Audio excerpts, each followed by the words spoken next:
Lisa has achieved to date as an athlete. Okay, this is a little bit about me. You'll have to excuse the clip art. This was a little gift from one of the athletes and coach who thought this represented me after 4 hours of Young Athlete League. Coaching for quite a while, based down in Ashford in rural East Kent. As Mark said earlier, I do look various hats in the sports. England Athletics. I have got my England Athletics shirt under here, but I thought I'd keep it hidden just in case. And been involved in On Camp with Kelly, which is Dame Kelly Holmes' athlete mentoring project, and that's been expanded to include Future Stars. A few other people like that. For a number of years I did Great Britain junior team management, and one of the athletes I looked after for quite a while was actually Steph. So it's been brilliant to see how she's progressed. Involved in club athletics for my sins, and I'm head coach at my club, so I do get all the emails, all the aggravations and all the other bits, and my phone's just gone from one of our team managers, so I dread to think what's happened. I'm a chartered town and country planner by background. That's what I did at university. If you're really desperate, I could probably tell you whether or not you need planning permission for your extension to your house, but it's a while ago since I've done that sort of thing. But I'm basically on a career break due to the opportunities presented by Olympics in 2012, and the county council, who I notionally work for as a planner occasionally, agreed to me doing that. So I'm just maximising the opportunities. I also have a lot of sport policy and development role in Kent as well, and in Kent Athletics. So that's me, so that probably explains why I do look a little bit like that by the time we get to the 4x1 relays and a Young Athletes League. For those of you who are really into your stats, this is a little bit of background regarding Lisa's progression. So I started coaching Lisa back in 1997. Little kids turned up the track, as they all do, with several friends, and says, my teacher says I'm quite good at running. What I will say is her teacher did actually compete internationally, and he coached a guy called Steve Hurd, who was quite good at 800 metres many years ago, so I suggested that maybe she was more than a little bit good. But that's how we've got, and I think she's done a 4:06 in one of the open meeting ones, but it really means me that Lisa turned up and did her local park run earlier in the year. I think Ricky, her husband, beat her by a second in the race, but I didn't get involved in that domestic bit. So, just saying that, so what we've got is mainly the 8s and 15s. She was able to run 27.1 for 200 as a 14-year-old, and also as an 18-year-old she was still doing quite a lot of 4s and 4x4s, so 56. And that's probably the progression since then. Now I'm hoping this is going to work, and you can all have a bit of a laugh.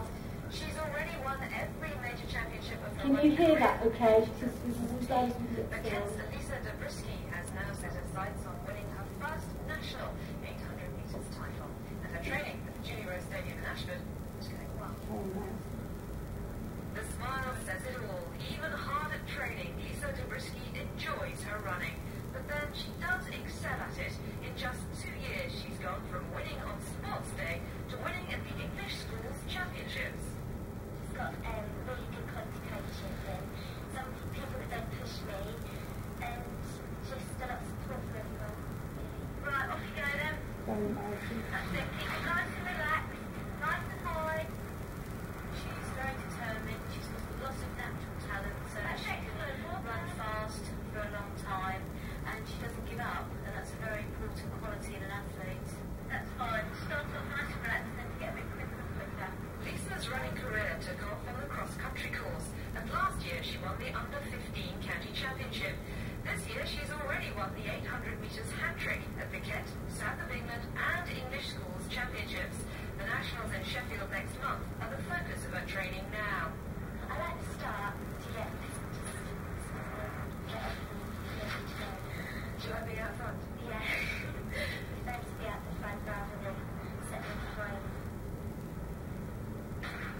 It's very important that all athletes of Lisa's age, that they only train 2 or 3 times a week. Therefore, we have to be very careful that she doesn't do too much too soon. There's a great risk of getting injured or hurt, not enjoying what she's doing any longer. And Lisa's inspiration, the unlucky injury hit international Kelly Holmes, is another warning to take it Championships next month will be the first of many successes in her career. And even though it's a demanding road to the top, she intends to keep on running until she gets there. To get to the Olympics. But there's a lot of work and a long way to go, so... Lovely girl, as she heads for the Nationals and definitely hers. But that's it from me tonight. So that was a little bit, but I found some very ancient footage at home. I've got a bit of grief over that. But it kind of sets the scene, but also from you guys, you're all experienced coaches. So there's this 14-year-old kid who can run very fast, who's very gangly, very uncoordinated, but she likes to run. But also by that stage, she's starting to realise I could be quite good, and that was the first time she said publicly, I think I'd quite like to go to the Olympic Games. I think she'd worked out about 6 months earlier what the Olympics were and that type of thing. So that was the context, at least for them. And what I came up with, and you guys can just read this for yourselves, is just sometimes you do need to stand back and think about what actually is coaching, what's it all about. And these are a few thoughts and my views on it. And I think the holistic approach to developing people is very much underlining my philosophy as a coach. Large majority of the youngsters I work with are between 14 and 18. They're teenagers, they have interesting moments. So, things like that. But I try to ask them questions, how they feel about things, as Mick was saying earlier, that they have lots of other things going on in their lives, so it's a good thing to stand back and say, yes, you need to have all the technical knowledge and things like that. But it is about how you put that together in the person and understanding how that person thinks and works. And that's the other bit, is how an athlete thinks. Different types of learning styles. We all learn in different ways. Some people like words, some like pictures. I have one athlete who I coach who is actually very dyslexic. Giving him a load of words just means absolutely nothing. I've got very good at drawing stick drawings and things like that. But also think about what their goals are. It's their own ownership. My view as a coach with this age group is that I'm very respectful of all their goals and other things they want to do, and that can be, hopefully it involves a bit of running, but if there's other events they want to do, it's great. Other sports, doing well at school, spending time with their friends and their family and things like that. I have a 16-year-old who I'm mentoring. She's not a runner. One of her goals next autumn is to run a 10-mile race for charity with her mum and her sister. So I'm respectful of that. It's quite interesting watching a non-endurance runner trying to train. She's also slightly terrified that there's a real possibility that mum, who is fairly good at running 10k still, could actually beat her. So, and it's what's stopping them.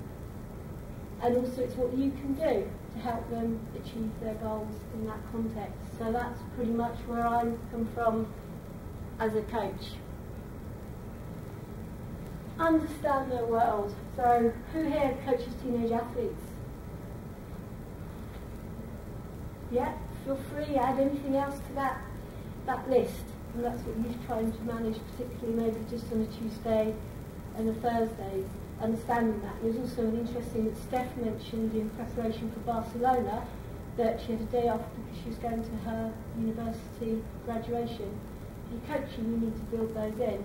Have all Scottish exams finished now, or are they still ongoing? Okay. Yes, you're very lucky. Ours are still going on at the moment. So I have training programs for athletes and coach. I also know roughly when their exams are, when occasionally they've got to do some revision and things like that. We build that in. But also about when does winning really start to matter? It might be important to you as an adult, but does it really matter? So again, with the Young Athletes League, I would say most of the kids that come on the bus are probably more interested in having a fun time. I'm happier if I've not had to have an interesting discussion with the referee about them over something. And we tell them they've won the match and there's initial hooray, and then 5 minutes later they forgot it, and the next request is, are we stopping at the service stations to go to a well-known fast food outlet? So that's it. And ask them why they love to run. Very important. I had a conversation with a young lad who, I think it's fair to say, his mum is very keen that he does very well in athletics. I had a separate conversation with him, asked him, what do you like about it? it's really good fun.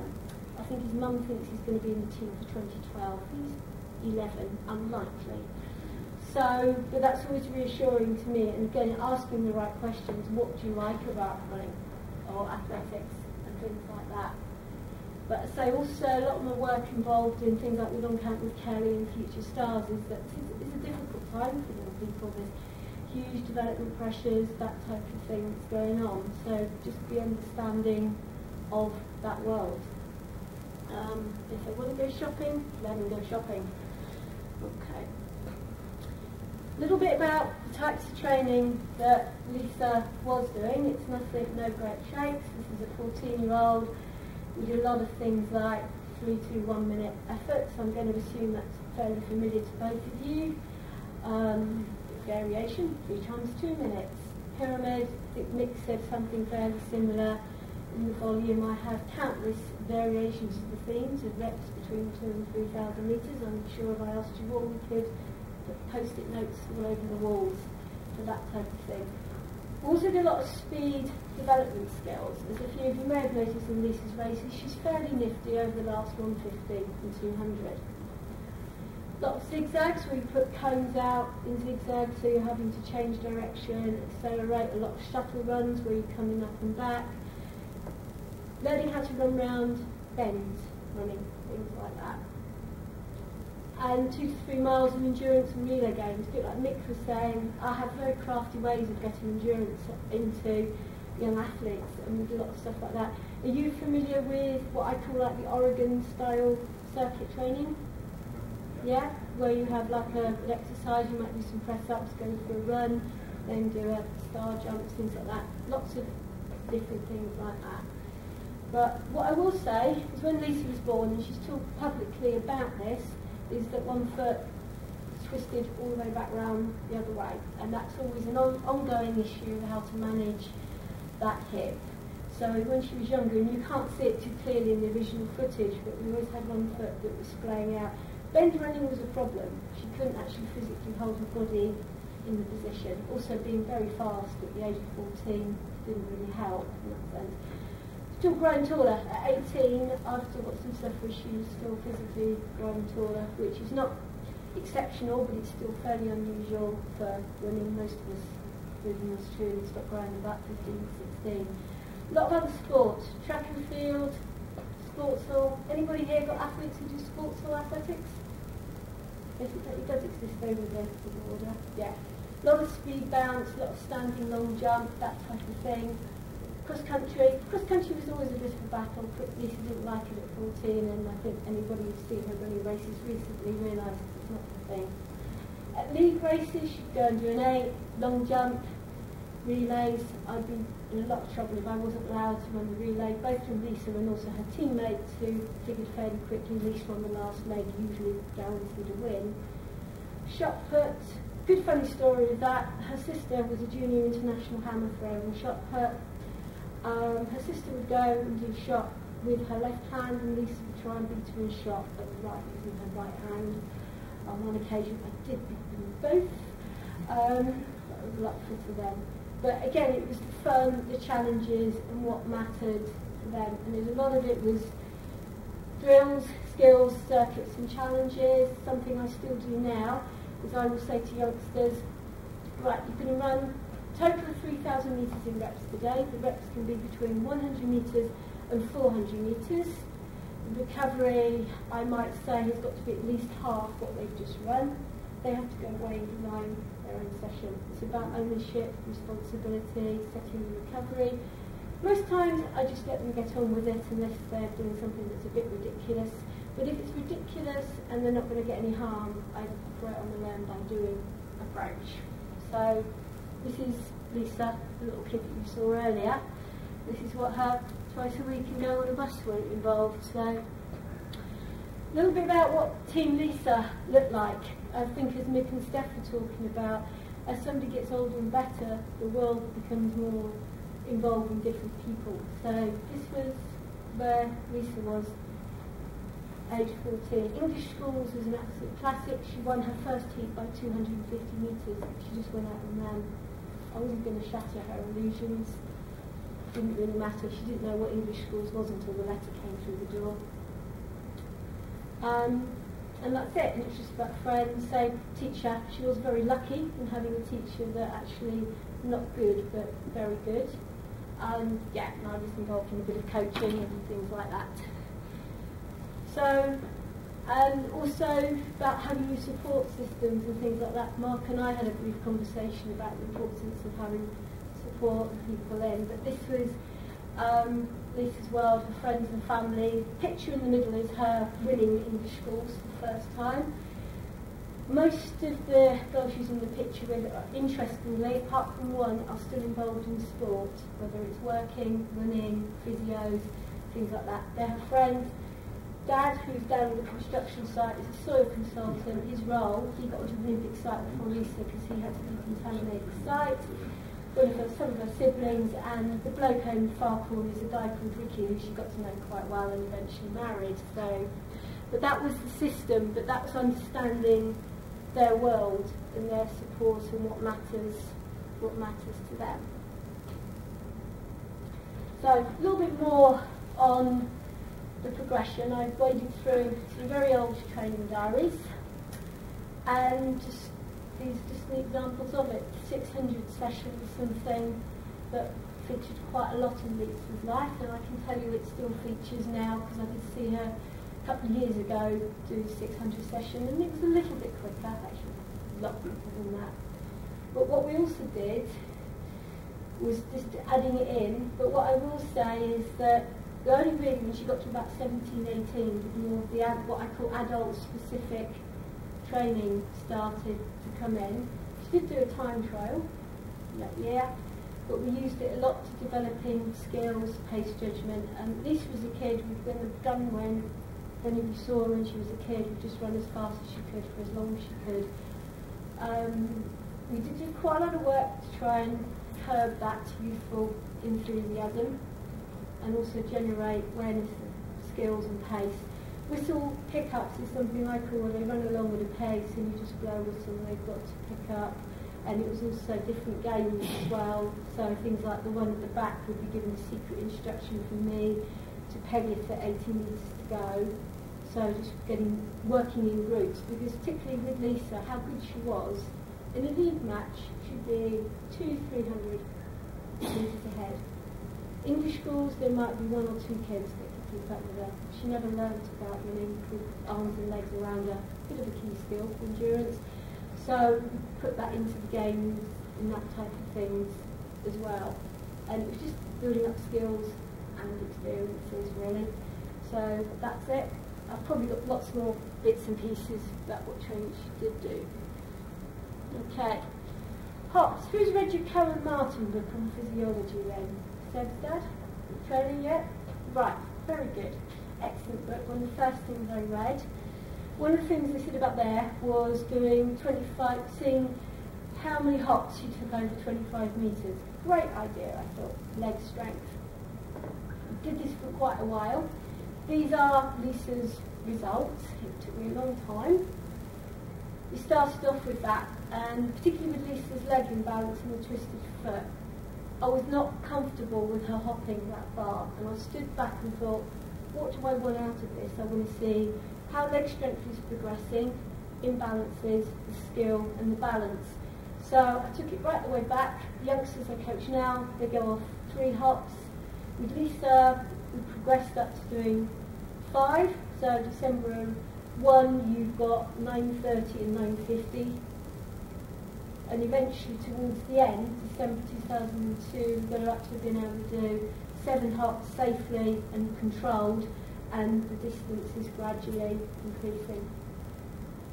We don't have access to all the top level sports science results, so I had a gym to take measure and we measured it. We're just very simply seeing if a young person can actually hop on either leg 3 times in a straight line. It tells you a lot. You're nodding, you can film it.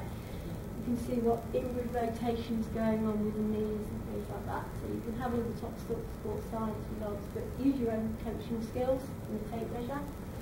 Also, I get all the kids to measure themselves, so in that type of thing. Okay, key part of my view on any young athlete, regardless of whether you're Lisa or somebody else, was supported learning opportunities. People learn so much. We all learn. I learn. I've had fantastic opportunities as a coach. These are some of the things that Lisa got to do, and I was very open-minded, and I think I embraced about 95% of them. The only ones she didn't do were things like grandma's birthday or school exams. Travel. What's taking your hand luggage? First trip abroad, Lisa put absolutely everything in her main bag. The other end, oh dear, Lisa was in X. Bags were currently on their way to Beijing or whatever. So she learned a lot. And I learned a lot as well. I travelled a lot since I was a little kid, so I knew all about this, but I feel as a coach, I needed to start explaining this situation, so that sort of stuff. Warm weather training, I think when Lisa was 17, she got to go for a week in Portugal. Helen Patterson, as she was then, Helen Clitheroe, Faye Fullerton, because Lisa and Faye were friends, and your own Freya Murray, Lisa and Fred, a lot of junior cross countries. Again, it was a learning opportunity, linked in with the other coaches. Travelling abroad, Lisa hadn't travelled, she'd only been on holiday in France. Where we live, France is a bit like, well, going down the road really, so it's not really the same. But it's also about friends, others, coping with change, things like that. Kept doing lots of league matches because Lisa enjoyed them, and we could also use them for different tactics and that sort of stuff. BMC races. The first time we took Lisa to a BMC race, her analogy was it was like racing with Rocky, because for the first time in her life she had to run with 12 other people who were mainly adults and had arms and legs, and were not all very polite in races and said thank you. But the BMC guys were great because they respected why I wanted to get Lisa in certain races. And the next week she's going to junior league, back to normal. So that's just a little bit about my view. You take advantage of the opportunities you've got. Some of them will be good, some will not be quite so good. Okay, building self-confidence. Absolutely crucial. Lisa is not very confident whatsoever.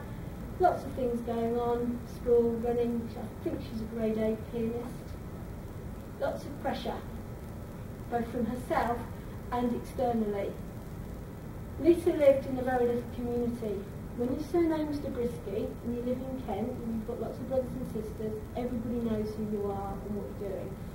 And we also had to learn to manage a lot of the local press and things like that. The guys there were actually very good. Once they still think it's great now. They support Lisa, that type of thing. So Lisa had to have skills. Everybody else did as well. So if she didn't want to speak to somebody on the phone, her mum had to learn to say she's not in. We also felt everything, a lot of pressure can be about outcome goals, running certain times and things like that. Had to try and change things around a little bit. So it could be the process, things like getting the pace right for a first lap, that sort of thing, making sure you haven't put all the belongings in the hold of the plane, things like that. And what we had going on, we had all the physical training, but we had a mental preparation plan going on at the same time when Lisa was about 16. So, and that was just really a bit, things like that.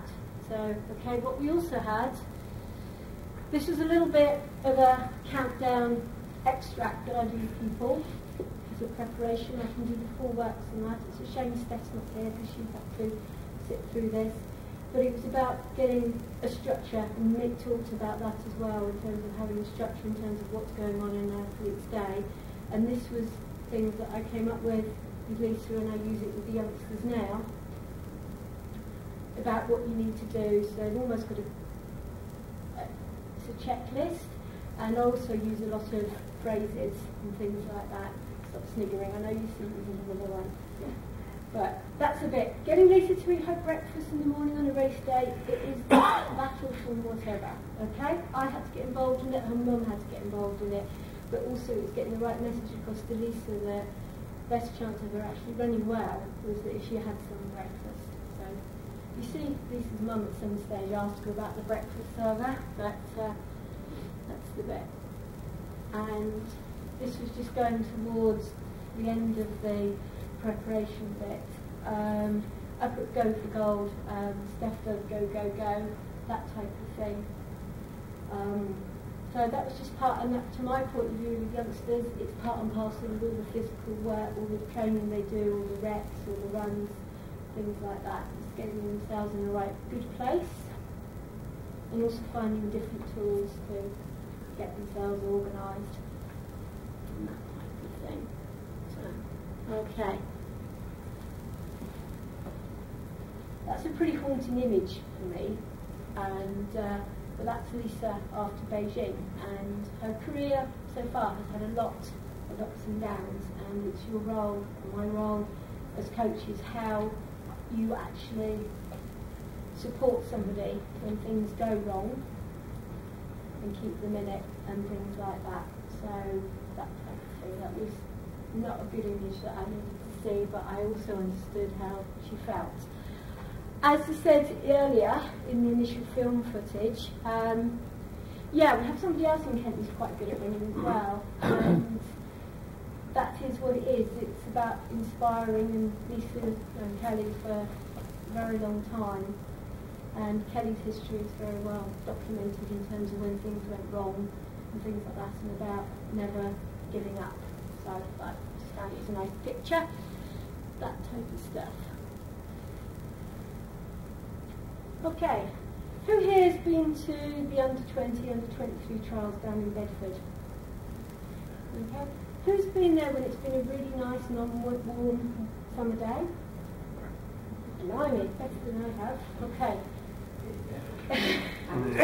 Yeah, but what that message is that it's about focusing on what you can and can't control. It just seems to me every time I go to Bedford, the weather is pretty horrendous. Based on what I experienced last night walking from the station to the hotel here, so maybe that's not quite as horrendous for you guys, I don't know. But it was things like proper prep and not leaving qualification until the day of the trials and things like that. But do this now. Think about what you can and can't control, okay? I'm going to assume here nobody's got any magical powers and will sort the weather out. If not, between about 6 and 9 last night would have been great. But you can about the right clothing and things like that, the right footwear. You can't control who's in the race, what the heat time is and things like that. I can only speak from English schools' experiences, but we can have heats at things like 10 o'clock in the morning. What happens in Scottish schools? Yeah, so you can include that into your preparation, particularly if you've been up at 5 in the morning getting on the team bus. And this is just something I do all the time, because also if somebody's not very confident and very nervous, and if they're starting to worry about things that they can't control, then you've got to get rid of those thoughts and focus on those types of things. Had experience of it last week. Our school's champs, we had hailstones for an hour, so timetable was a complete mess, and it was interesting to see which of the youngsters are coached could cope with that and which couldn't. The ones that didn't will be having some interesting chats with me next week about it. So, Team Lisa was starting, this is 2002, Lisa as an 18-year-old. So Team Lisa's getting a bit bigger and things like that. Still got family, training partners. I mentioned 2 lads, Matt and Andy, who still run road running, but they did a fantastic job in terms of training with Lisa as part of her build-up to the World Championships in Jamaica. Mentioned before, little stone is little. We had to deal with it, manage it. Lisa could head bed and walk into school or up the shops with somebody saying, well, how's your running going? 2 guys from local press, Mick and Brian, they're both retired now, but they still watch athletics. But they were great with Lisa because she had to cope with the press, but also if she'd said something to them that was possibly not what she should have said, they would never print it. We'd also have a word with me or mum and dad, so we had to start to bring in media training and things like that, and how to manage it. Also started to get into the stage because Lisa was making Great Britain teams. It was just different people were starting to get involved in it. And also had to start look further afield medical wise, because we had very good local physio, but Lisa was at the level where she started with more specialist support. and we were not anywhere near any performance centres or things like that, so just started to look around. At this point, Lisa was very seriously thinking of going to America, which I think can be a fantastic opportunity for people. In my opinion, 18-year-old Lisa going to America at that stage would have not been a good situation. She'd gone to Loughborough and rejected it, didn't like it, wasn't going to go there. So I then had a subsequent conversation with George Gandy to hopefully change Lisa's mind, and she's been based there ever since. So I think it was a good decision. As I mentioned before, Ricky was around, and by the way, I'm still down at the bottom trying to manage this ever-increasing team. I also put in about the Ron Pickering Fund, because Lisa's got grants from that fund. Any of you guys got athletes who've got money via that type of Ron Pickering Fund? Yeah. That sort of thing can make a big difference to a young athlete. You know, the check comes to the post for £150 that pays the trainers, all the spikes, and just the acknowledgements and things like that. And because a few things had gone wrong before that, it was one of the nice things. I remember Lisa coming down and saying, I've had this letter and there's a check, and it's great, I can buy those spikes. So. Okay. So if you think back to the previous slide of Lisa aged 14, this is where Lisa aged 18 was. Got to cope with adding in more types of training and things like that. Because of Lisa's hip issue, upping the mileage came with a real risk situation, particularly because of being very rural, very isolated, not having on-the-spot medical support. So we came up with this. Sunday was quite a long session, a lot of drills, conditioning, skills. It was also where Lisa and I sat down to do the mental prep work, visual imagery, preparation, that type of stuff. At her school, there was a gym with a lot of cross-training. She could use it for free, and also she could fit it in during the day when she was meant to be doing studying, I believe, but that type of thing. And the sessions really haven't changed that much, but what I will say is the length of the warm-up had increased, a lot more drills, skills, that type of stuff. And that type of stuff. Other thing we did on Saturdays, very good friend of mine is a sprint hurdles coach, and she's a lot of, if it fitted in with what Lisa was doing, and also her friends were in that group as well, Lisa would go in and do an extended drill session with that, and some of the hurdle mobility drill work and things like that. So that's about taking advantage of the opportunities, things like that. The 200, 180, 160, 140 session, I understand Lisa now does that in reverse, and the last two is quite good. So there's a history behind all of this. Okay, so we'll take this back a little bit, hang on.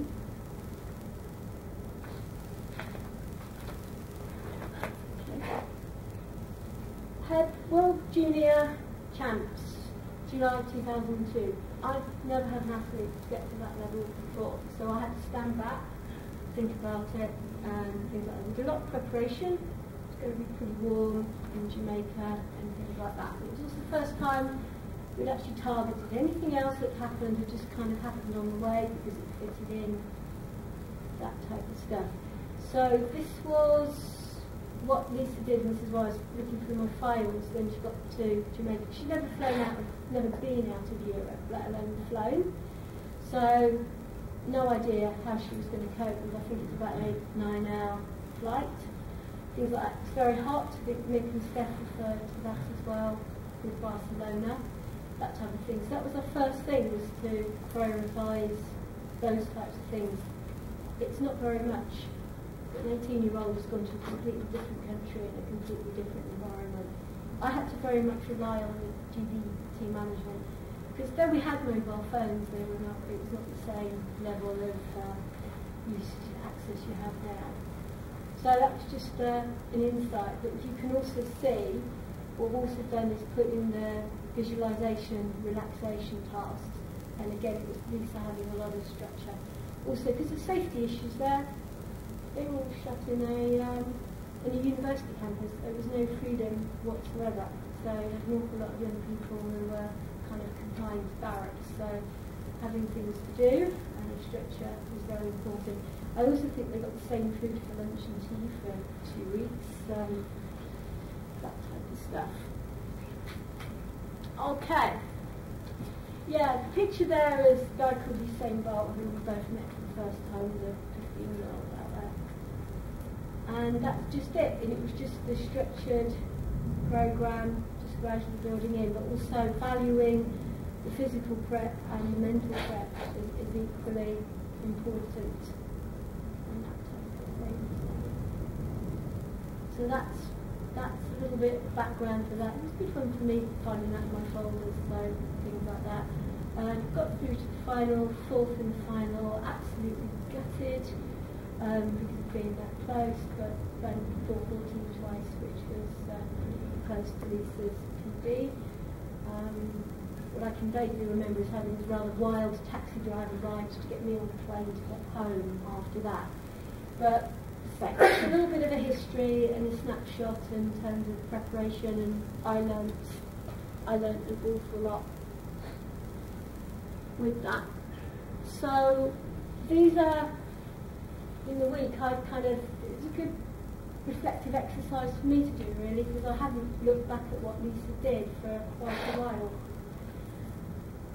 What I know now, we could have used aquajogging, pool running sessions to build up the CV, cardiovascular stuff, in a non-load bearing way, because kept trying to get volume mileage up, but Lisa's hip and knee reacted badly to it. She wasn't at the stage where she was able to access free physio, regular massage, that type of thing. It was very low.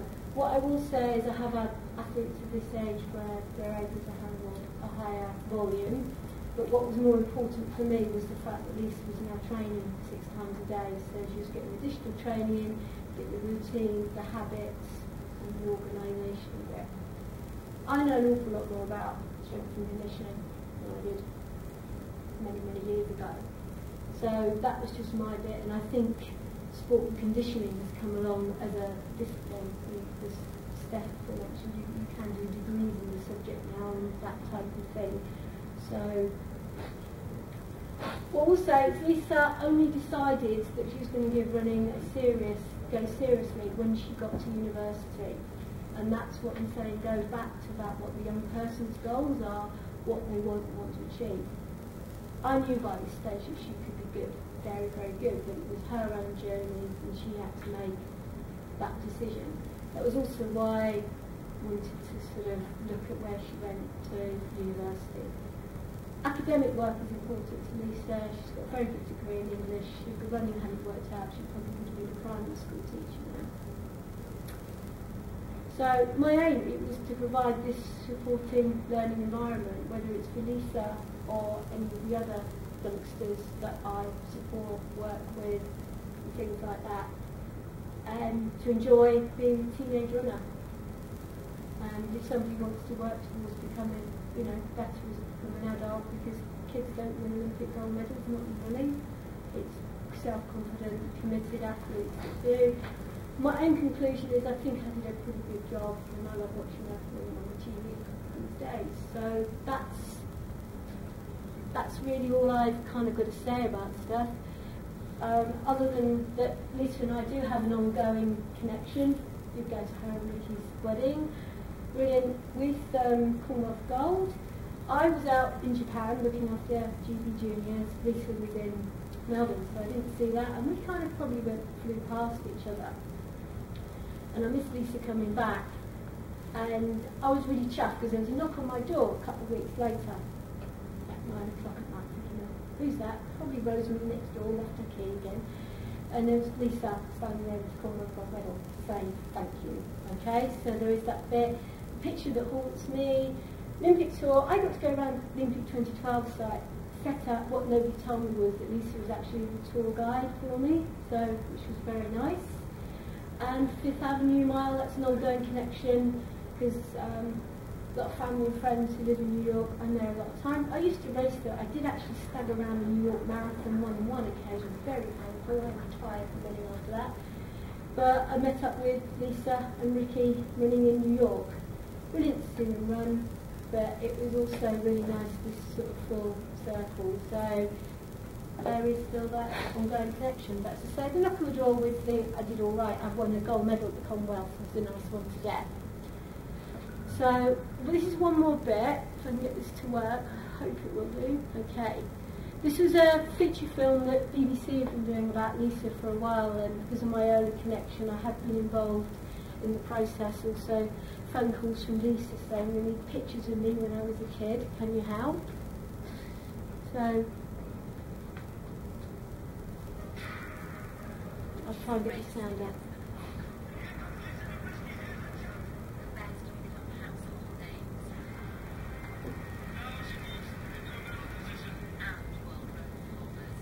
That's as low as it gets, sorry.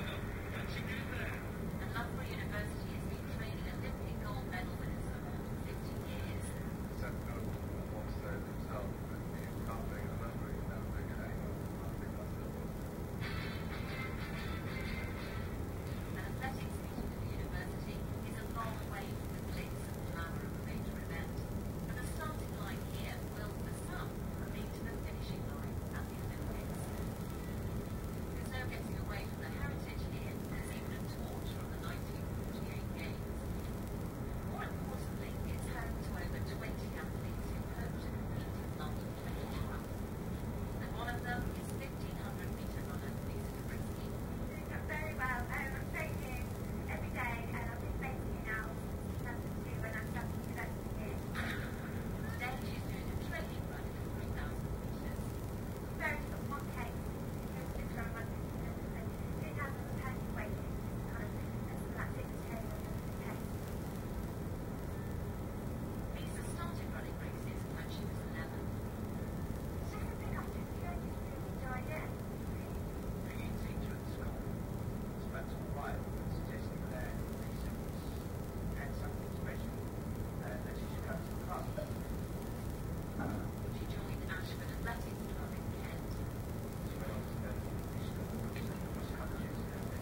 thank you, and that is probably my favourite.